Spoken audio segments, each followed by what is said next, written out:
Let me go check the mains in the basement. I'm looking at elevator 6 right now. I can't see anything wrong with it.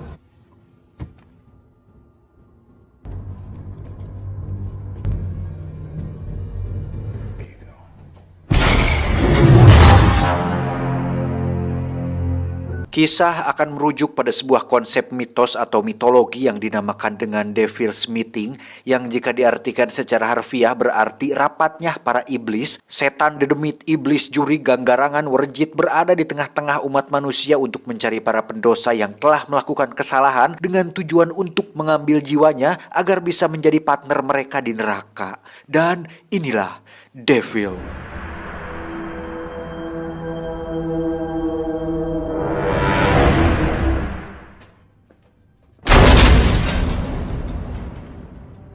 Diawali dengan memperlihatkan seorang detektif kepolisian bernama Bowden.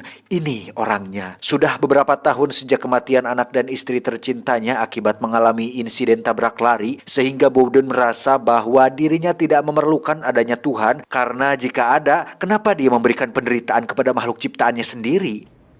I have a tough time believing in much of anything. Sang teman pun menjawab, bagaimana jika dunia adalah sebuah kelas dan umat manusia adalah muridnya yang sedang diberikan tes yang berbeda sesuai kemampuannya untuk menguji murid mana yang layak naik kelas? Bowden kembali bertanya, apakah kita bisa minta remedial kepada Tuhan? Be on your way. You've taken responsibility for your actions. That's more than half the battle right there. Can we just have breakfast for once? Tak lama Bowden pun pergi ke TKP tempat terjadinya insiden bunuh diri, di mana ada seseorang yang terjun dari atas gedung. Entah apa penyebabnya, tapi Bowden berasumsi bahwa pasti ada sebuah alasan yang masuk akal untuk setiap kasus yang terjadi. Truck wasn't here when he made impact. He must have rolled. Your guy jumped from that building. You gotta be kidding me.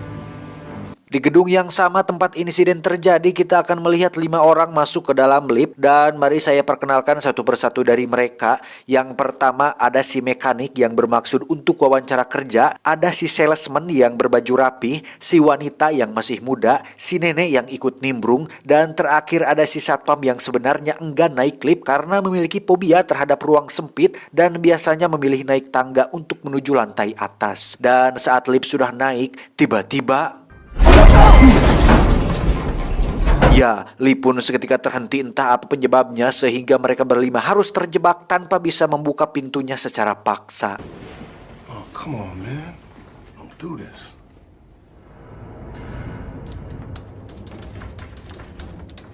Sementara itu kita akan melihat 2 pengawas, ada Samsul dan seniornya yang baru menyadari bahwa salah satu lift mengalami masalah, sehingga si senior menghubungi teknisi gedung untuk memperbaiki lift tersebut. Why is elevator 6 in inspection mode? He's trying to get something jump-started. Don't you have emergency procedures? You're not fixing the elevator? Screen says 6 is on inspection mode. We got people stuck in there. Yeah, listen, buddy, just go up to the machine room and check it out, okay? On my way. Hey people, we see you in there. We're stuck! Hang tough, we got the building in... Saat sudah berada di puncak gedung, tiba-tiba topi yang dikenakan si teknisi pun ngapung terbawa angin, sehingga dia nyaris ragrag saat mencoba untuk menangkap topinya, dan itu sangat mengingiskan.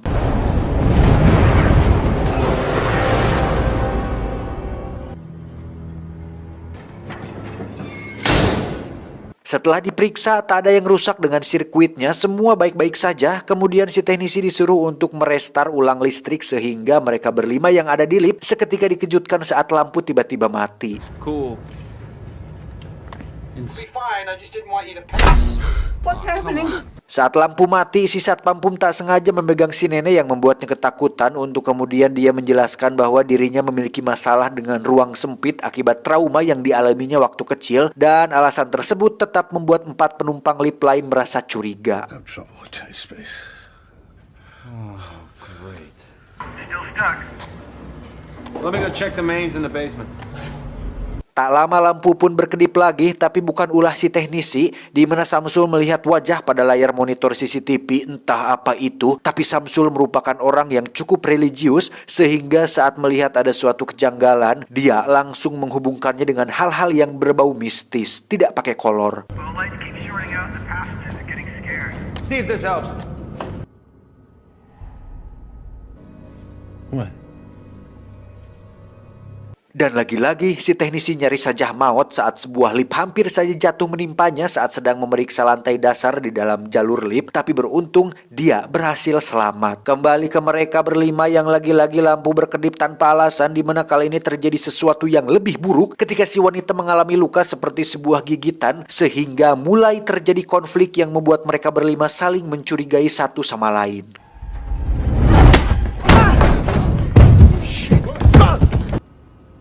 What's going on in there? It feels like something bit me. Wait. Does anybody have anything sharp on him? Karena situasi semakin tegang dan si mas-mas teknisi juga lelet dalam menangani liftnya, senior si Samsul pun memutuskan memanggil petugas polisi terdekat, yakni si Bowden yang kebetulan berada di gedung, sehingga diharapkan dia bisa mengatasi masalah ini dengan cara yang lebih efektif. 602 responding. Happen to be right outside. Put me on it. Come on. Sebagai pihak berwajib yang harus selalu berpikir waspada terhadap setiap kemungkinan, Bowden pun meminta si senior Samsul untuk memperlihatkan siapa saja mereka, dan bersama dengan itu lampu lift kembali mati dan tiba-tiba Must be working on the power again.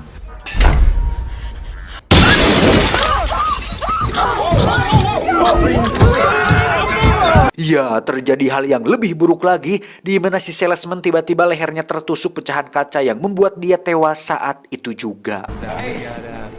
Something else is happening.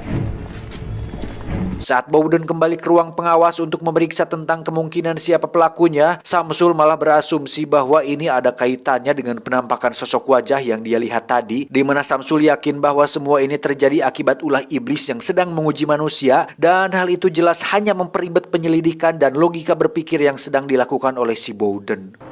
We call it the devil's meeting. Is this guy for real?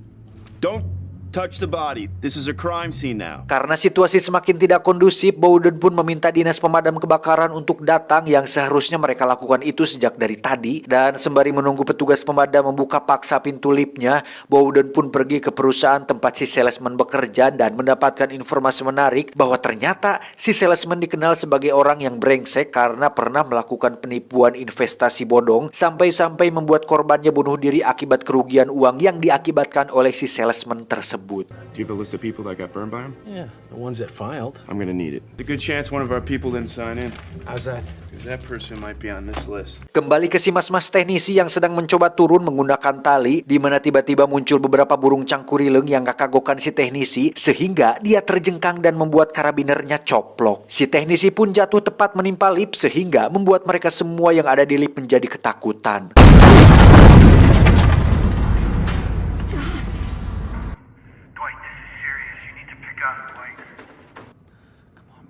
Pick up. They hear something. What are they looking at? Dwight, pick up. Looks like he fell. Karena petugas pemadam masih tak bisa membuka pintu, Bowden pun menyuruh mereka untuk menghancurkan temboknya saja, karena semakin lama mereka berada di sana, ditakutkan akan terjadi korban tewas lagi. Bowden pun kembali memeriksa catatan mereka semua, termasuk melihat CCTV sesaat sebelum mereka berlima masuk ke dalam lift, di mana si nenek ternyata adalah seorang pencuri, dan belakangan diketahui mereka semua adalah orang yang bermasalah, di antaranya si wanita yang seorang pembohong ulung dan si satpam yang pernah melakukan kekerasan tingkat berat. Namun yang masih jadi pertanyaan adalah si mekanik yang sama sekali tidak memiliki catatan kriminal sedikit pun. I still haven't seen this guy here. Find me footage of this guy. Kembali ke lift di mana lampu lagi-lagi berkedip, dan kali ini si nenek tewas tergantung oleh sebuah kabel yang melilit di lehernya. Tersisa si wanita, si satpam, dan si mekanik. Bowden pun berasumsi bahwa salah satu dari mereka pastilah pelakunya. What's happening?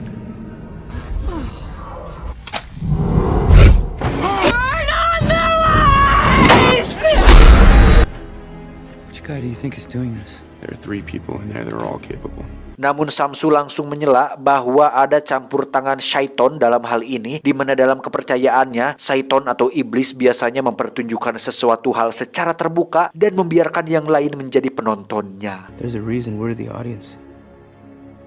Si mekanik dan si satpam pun saling mencurigai satu sama lain bahwa salah satu dari mereka adalah pasti pelakunya, karena tidak mungkin si wanita yang melakukannya, dan perkelahian pun tak terelakkan.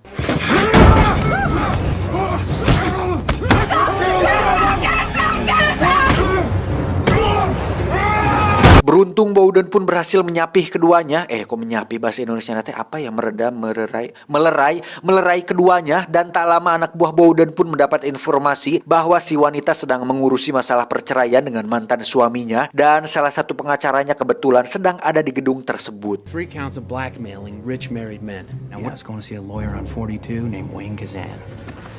Untuk itu Bowden pun menemui pengacara si wanita untuk mengulik informasi tentang segala sesuatu tentang si wanita tersebut. Dan tiba-tiba semua orang dikejutkan saat melihat si senior Samsul sudah dalam keadaan gosong seperti sehabis terkena sengatan listrik saat sedang memeriksa lantai dasar di gedung tersebut. Back away! Move back! Get everybody back!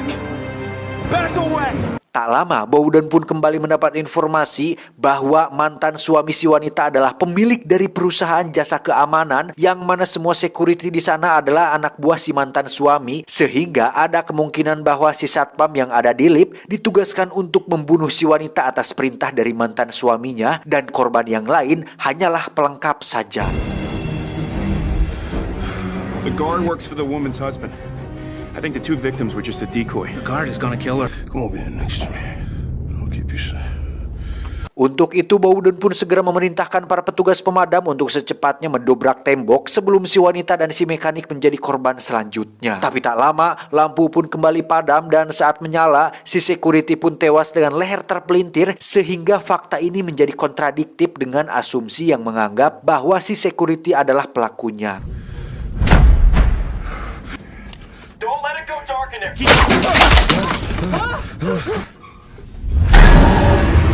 doesn't make any sense. Tersisa si mekanik dan si wanita yang membuat semua ini menjadi semakin rumit sehingga mereka berdua saling mencurigai satu sama lain. Dan Bowden sendiri dibuat tidak habis pikir dengan hal ini untuk kemudian meminta saran kepada Samsul tentang kemungkinan bahwa jika ini adalah perbuatan iblis, lantas apa yang harus dia lakukan atuh? According to your story, how would I save them? You take me down. They're pinning all of this on you. Samsul pun menjawab, tidak ada yang bisa mereka lakukan karena iblis sengaja membuat mereka semua ragu. Namun dari kepercayaannya, ada satu kesempatan agar mereka bisa selamat, yaitu dengan cara mengakui dosanya agar iblis tidak mengambil jiwa orang tersebut. You're never gonna get these people to see themselves as they really are. This is what he does. He wants us to doubt everything. Put down the glass and get your hands on the wall, now! It's the lies that we tell ourselves that introduce us to him. Tak lama lampu kembali mati dan kali ini si wanitalah korbannya. Namun saat si mekanik mencoba menolongnya, tiba-tiba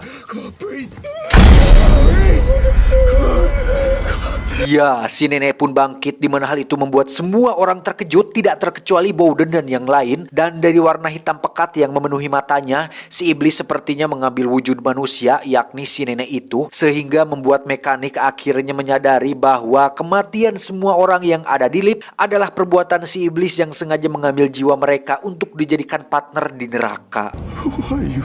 Today, I'm an old woman. It's her.